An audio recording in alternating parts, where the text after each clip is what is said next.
Le secret de famille le plus répandu, mais aussi le plus tabou, c'est l'inceste. Il y a 4 jours à Metz, une famille déchirée par ce drame se retrouve aux assises. En effet, Nadège a décidé de porter plainte et de faire éclater au grand jour, après 20 ans de silence, les années d'inceste dont elle aurait été victime. Elle avait tout juste 5 ans quand elle affirme que son père l'a violée pour la première fois. Lui nie tout en bloc, mais qui dit vrai? Dans la famille, chacun a choisi son camp, secret ou mensonge. Le procès vient de se terminer. Un reportage de Maxime Blondet, Pierre-Yves Deninck et Stéphane Lopez.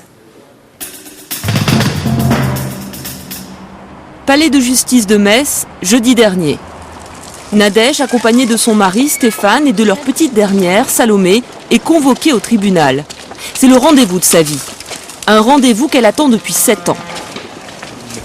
Pour la jeune femme de 33 ans, c'est la dernière étape d'un long processus qui a débuté en 2003 quand elle a décidé de faire appel à la justice pour faire reconnaître ses souffrances. Ce matin, Nadège est attendue en cour d'assises. Elle porte sur la place publique des accusations qui restent bien souvent dans le secret des familles et qui, dans la sienne, ont fait l'effet d'une bombe. Car l'homme qu'elle poursuit, c'est son père. Elle l'accuse de l'avoir violée pendant 7 ans. La pire des accusations d'une fille contre un père. Les faits auraient débuté alors qu'elle avait seulement 5 ans.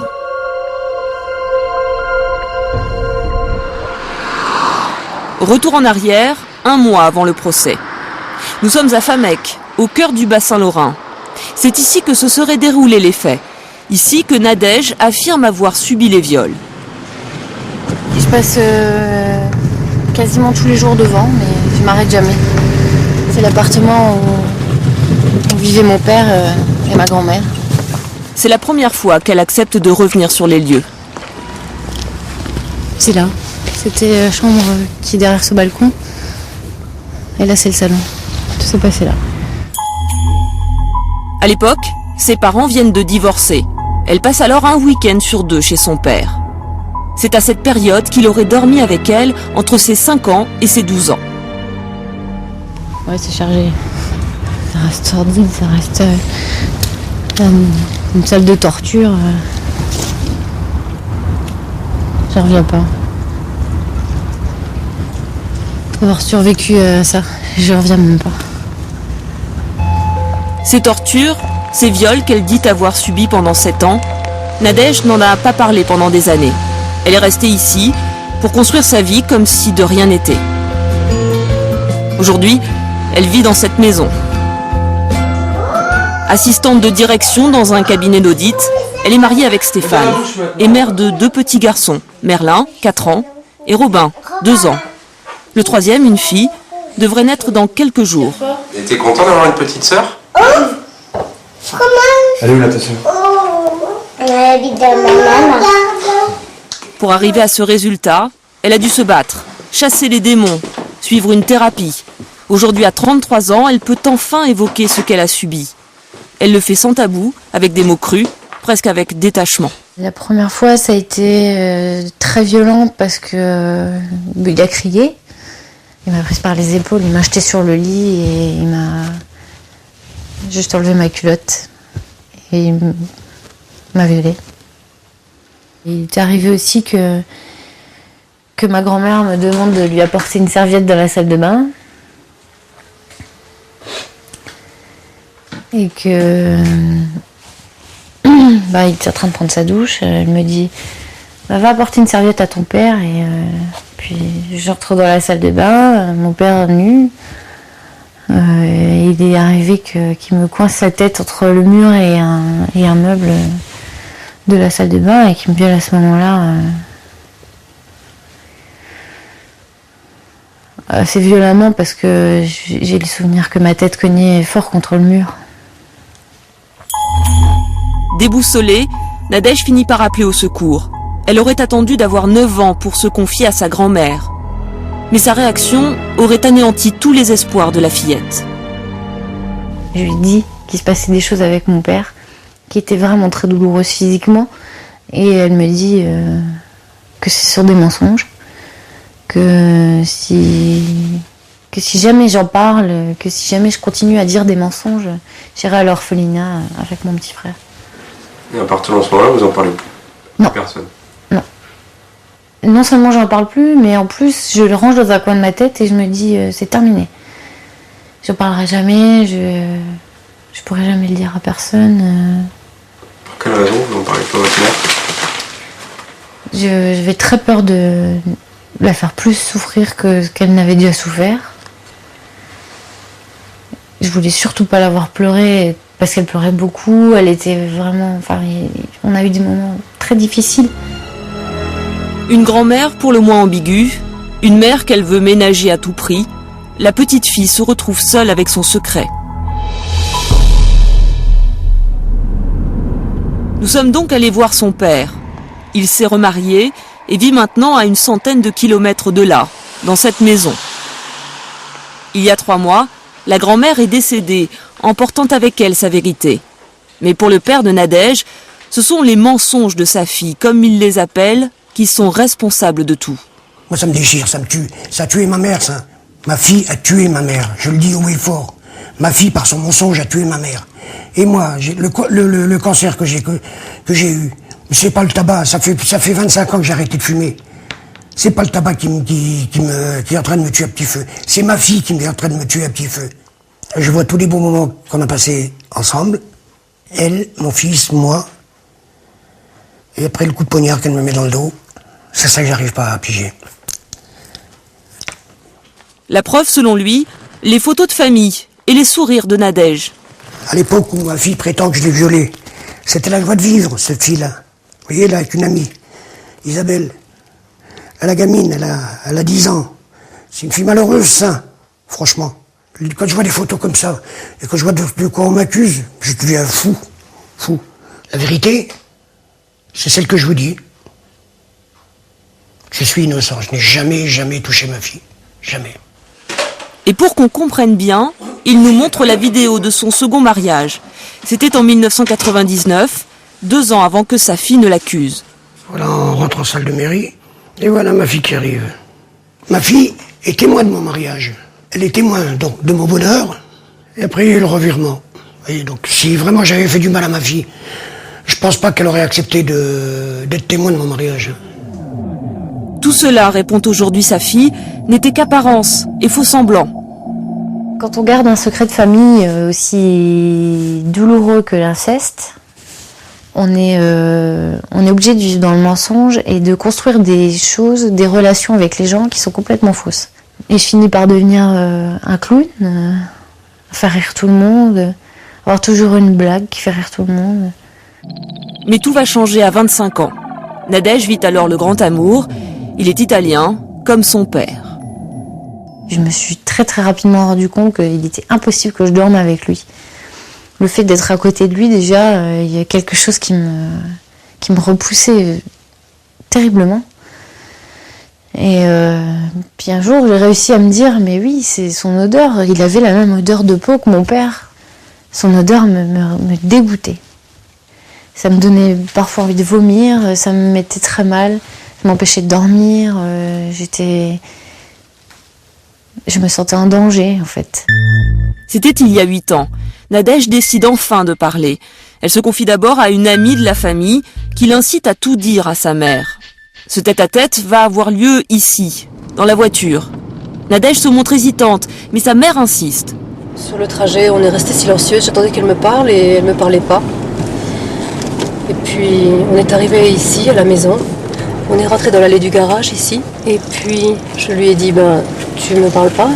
Il m'a dit, c'est très dur, j'arrive pas à te parler. Je lui ai dit, tu sais, on va pas avancer si tu ne me parles pas.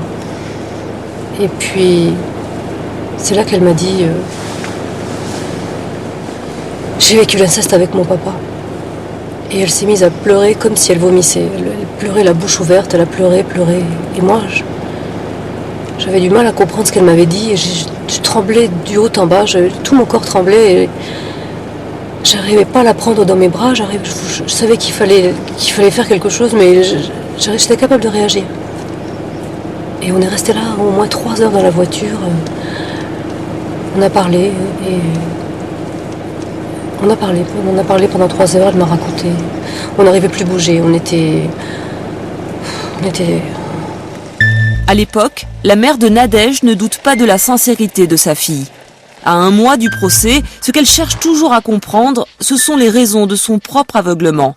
Elle voyait bien que sa fille était perturbée, mais n'avait pas fait le lien avec son ex-mari. Je l'ai souvent emmenée chez le médecin pour dire que ça n'allait pas, qu'elle faisait pipi au lit. Mais à l'époque, on me disait, bah oui, vous avez décidé de divorcer, donc forcément, maintenant, il faut assumer les conséquences. Ça se retournait beaucoup contre moi. Et voilà, moi, j'ai pas vu plus loin.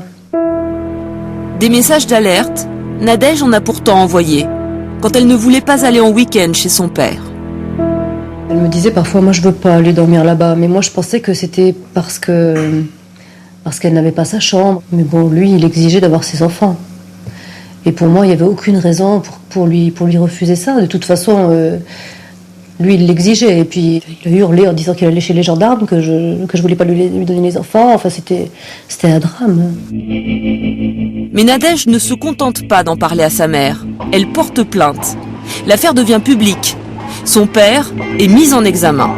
Placé sous contrôle judiciaire, il doit pointer tous les mois à la gendarmerie. Tu vois, le chef d'accusation, bon, il vous catalogue. Donc pour eux, vous n'êtes pas présumé innocent, vous êtes présumé coupable. Donc on vous colle systématiquement une étiquette de pédophile, quoi. Les accusations de Nadège ont fait l'effet d'une bombe dans la famille. Dans le clan Tomasetto, on fait bloc derrière l'accusé. Sa sœur, qui vit aujourd'hui dans l'appartement où les viols auraient eu lieu, ne veut plus entendre parler de sa nièce. Bonsoir Madame Maxime Blondet, je suis journaliste pour France 2. Non, je refuse. J'ai dit à mon frère que je refusais. Alors je vois pas pourquoi vous êtes venu parce que j'ai dit que je refusais. Mais Nadège, vous... Je veux même pas entendre ce prénom, s'il vous plaît. D'accord ? Pour quelle raison ? J'en ai rien à foutre de ma nièce. Bonsoir monsieur. Au revoir Madame. Entre Nadège et sa famille paternelle, la guerre est ouverte.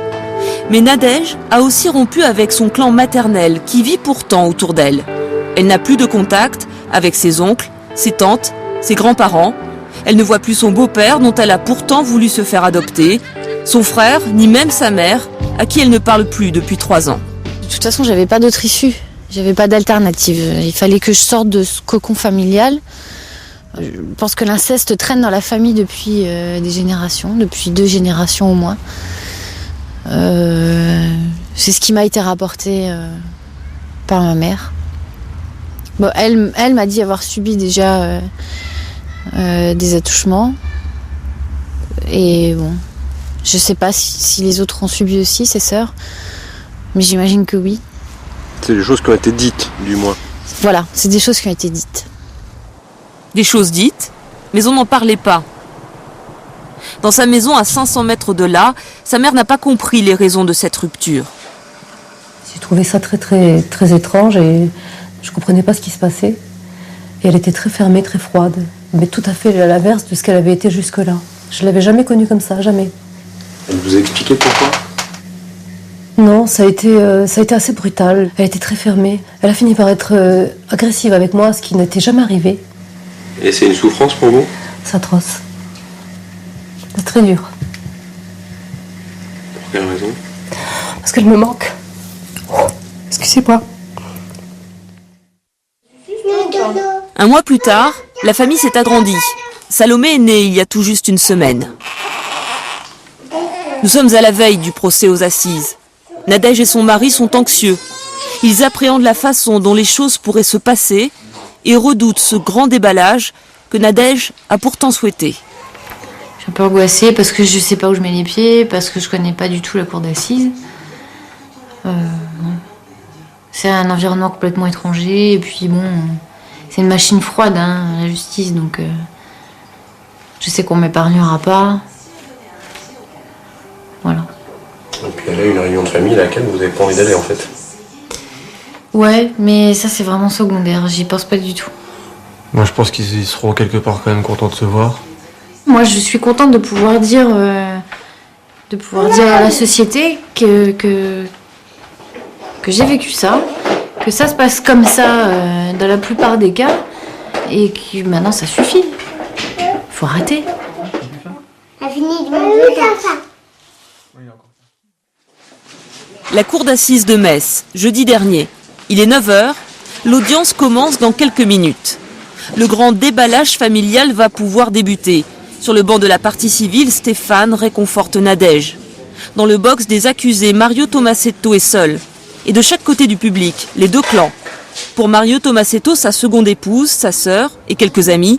Pour Nadège, sa mère qui est là, fidèle au poste. Dehors, le reste de la famille resserre les rangs autour de Nadège, avec en tête sa grand-mère maternelle. On l'a toujours cru. Oui, ça aussi, on l'a toujours cru. Mais on l'a toujours cru, oui, mais ça a mis longtemps à sortir, quoi, l'histoire. Et là, Nadège, vous ne l'avez pas vue depuis combien de temps? Ça fait 3 ans, trop longtemps. Mais vous leur voulez à Nadège d'avoir fait exploser la famille? Ah non, Il fallait que ça se... Ah non. Pour qu'elle se puisse se Elle a besoin de se reconstruire. libérer, je pense. Elle a besoin de se reconstruire. Oui. Elle avait besoin de ça, je pense. Même si ça a cassé toute la Ça fait famille? rien. Non, si c'est pour elle, non. Non. Ça peut être bien pour elle, c'est bien. Enfin, la famille n'est pas cassée, mais seulement, bon, il y a... De leur côté. Oui, un peu, oui.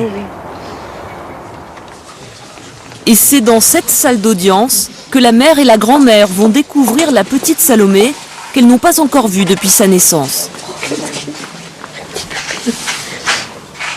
L'audience est ouverte, Pendant 2 jours, toute la famille va défiler à la barre. Tout y passe. Des pratiques sexuelles de Mario Tomasetto aux violences faites à sa femme, en passant par les sévices que Nadège aurait subis.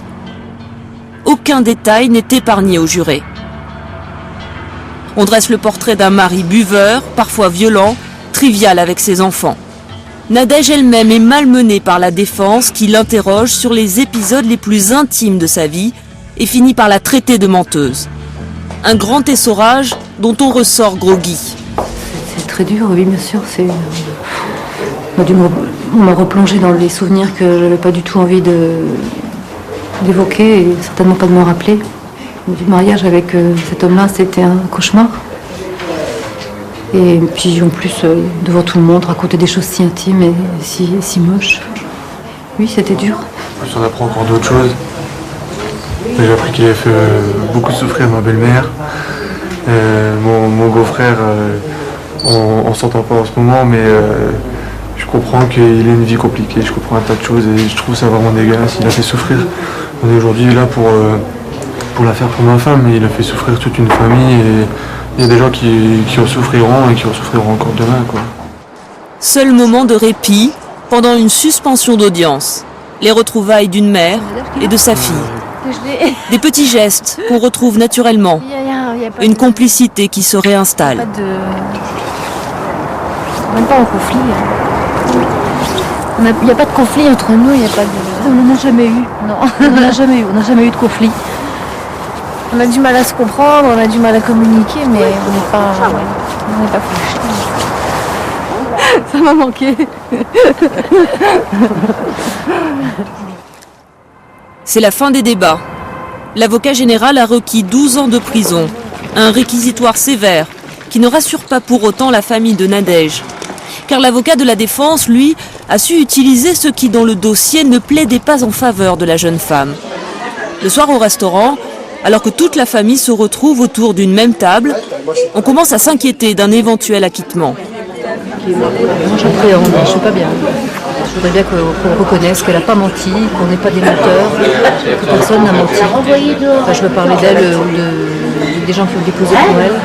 Pas la preuve, comme ils disent, la preuve de l'existence, mais pour moi ça ne voudrait pas dire que c'est une menteuse. Ça voudrait dire que ça n'a pas été prouvé, c'est tout. Et Nadège, si on vous dit que vous êtes une menteuse? Ça se passera mal. Je vivrai mal, mais je pense que je m'exprimerai mal. À 22h, après 3 heures de délibéré, le jury revient dans la salle pour livrer son verdict. Nadège va savoir si le combat qu'elle mène contre son père depuis 7 ans a été utile, si les jurés l'ont cru. Alors, Acquitté. Le coup est rude. Sous le choc, Nadège semble ne pas réagir, comme pour se protéger. Qu'est-ce que ça vous inspire? Je sais pas. suis déçue.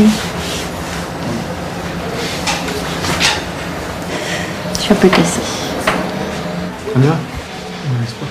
Quand nous l'avons quitté, Nadège attendait de savoir si le parquet allait faire appel. On l'a dit, ce procès aux assises de Metz s'est terminé vendredi dans la nuit. Le parquet a 10 jours pour faire appel. L'avocat général avait demandé 12 ans de réclusion. Les jurés en ont décidé autrement. Et nous ne savons toujours pas ce soir si le parquet va demander un deuxième procès. Isabelle Aubry, bonsoir. Bonsoir. Évidemment, on ne va pas commenter cette décision de justice, mais est-ce qu'on peut dire que dans les cas d'inceste, c'est toujours difficile de faire la part entre la vérité, le doute et le mensonge? Absolument. Moi, mon père a avoué, il y avait des preuves matérielles, et pendant toute l'instruction, ma parole a été remise en doute. Alors, on va raconter peut-être en 2 mots votre histoire. C'est un exemple concret, et toutes les victimes que je rencontre me disent la même chose. Alors, vous avez raconté votre histoire dans un livre. Oui. Donc, tout a commencé la première fois à 6 ans. Oui, tout à fait, oui. On peut dire que vous avez vécu Mon père m'a violée, prostituée, voilà. J'ai porté plainte à 14 ans. Et je ne souhaite pas l'instruction que j'ai vécue à mon pire ennemi, parce que la justice aujourd'hui, elle est faite par les adultes, pour les adultes, et elle ne connaît rien au crime d'inceste. Elle n'y connaît rien du tout. Les magistrats ne sont pas formés, les experts non plus. J'ai passé des expertises abominables, et depuis 30 ans que ça m'est arrivé, ça n'a absolument pas évolué. C'est pour ça que je me bats. Mais est-ce que le doute existe encore? Alors que oui. votre père a fait les années de prison qu'il devait faire, alors que vous avez écrit votre livre, que vous vous battez pour justement que les victimes d'inceste puissent parler? C'est pas le doute, en fait, c'est le déni. C'est-à-dire que la famille, elle préfère toujours tourner la tête. Et pourquoi elle tourne la tête? Parce que la société tourne la tête. Aujourd'hui, en France, on ne fait pas de recherche sur l'inceste. On ne fait pas de prévention. Marie-Louise Faure a fait voter une loi récemment, le 26, pour insérer l'inceste dans le code pénal. Oui, c'était avant qu'une aggravation, finalement, c'était pas vraiment un délit en soi, c'était une aggravation. Mais ça, on va en parler dans un instant. Je vais rester un peu sur votre histoire, sur ce procès qui vient de se terminer. Oui. Donc, il y a eu acquittement. On est quand même obligé de se poser la question, dans les procès d'inceste, est-ce qu'il y a aussi possibilité de mensonge et d'affabulation? Il y a eu une étude faite par le ministère de la Justice sur ces questions, par Monsieur Viau, qui a trouvé un taux de 7 fausses allégations pour 1000 dans les procès. Donc voilà, c'est une étude.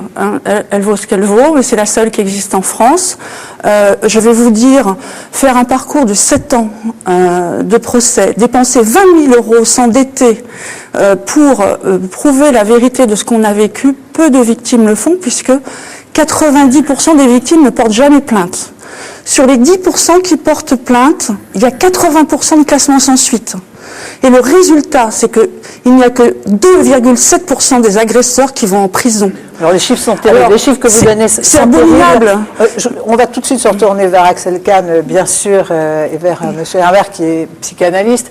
Mais je voudrais rester quand même sur votre propre histoire. Oui. Dans votre famille, vous écrivez « On ne pose pas de questions ». Votre petite sœur, alors que votre père est en prison, ne sait toujours pas de quoi il est question. Non. Mais ça c'est le principe même de l'inceste. De toute façon, un enfant, quand il parle à sa famille de ce qui lui arrive, 9 fois sur 10, il est renvoyé dans ses pénates au profit de la cohésion familiale. Voilà. Alors, ça dure toute la vie, là, pratiquement. J'ai lu sous votre plume, c'est mon père que la justice a puni, mais aux yeux de ma famille, c'est moi la coupable. Encore aujourd'hui, aux yeux de ma mère, je suis celle qui fait scandale à tout bout de champ. Oui, c'est ça. Oui, je devrais me taire, et puis surtout, je ne devrais pas dire mon nom, parce que ça fait honte. Mais moi, j'ai la chance de mon jugement, c'est que je peux dire mon nom et montrer mon visage.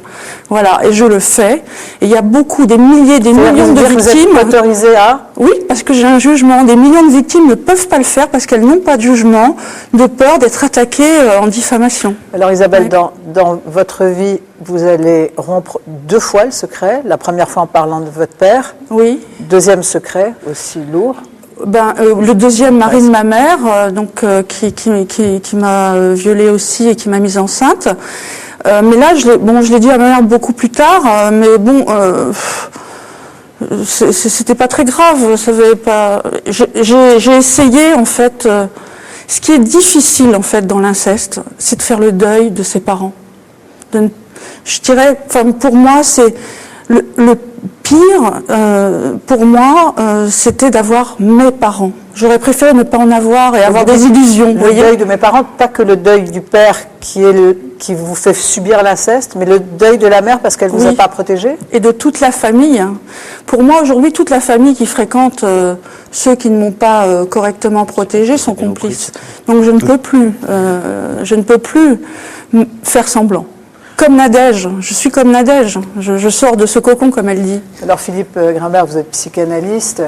Comment on explique que des enfants endurent de véritables calvaires comme Isabelle et mettent tant d'années à en parler? Oui, je crois d'abord qu'il faut rappeler, même si tout le monde le sait, que l'inceste est un crime terrible qui provoque des ravages dans la destinée, dans l'avenir professionnel, sentimental, sexuel de celui ou de celle qui en est victime. Ça, c'est vraiment fondamental. C'est une transgression absolue, la transgression d'un tabou hérité de l'humanité, dont on est tous imprégnés d'une façon ou d'une autre, et inconsciemment ou consciemment. Et puis, en effet, on peut se poser la question de savoir pourquoi ce silence, souvent, qui dure très longtemps, autour d'une pratique aussi terrible. Et j'ai employé une comparaison qui peut peut-être vous surprendre, mais quand les rescapés des camps sont revenus, ils n'ont pas parlé pendant très très longtemps pour 3 raisons qu'on pourrait, d'une certaine façon, rapporter au cas d'inceste.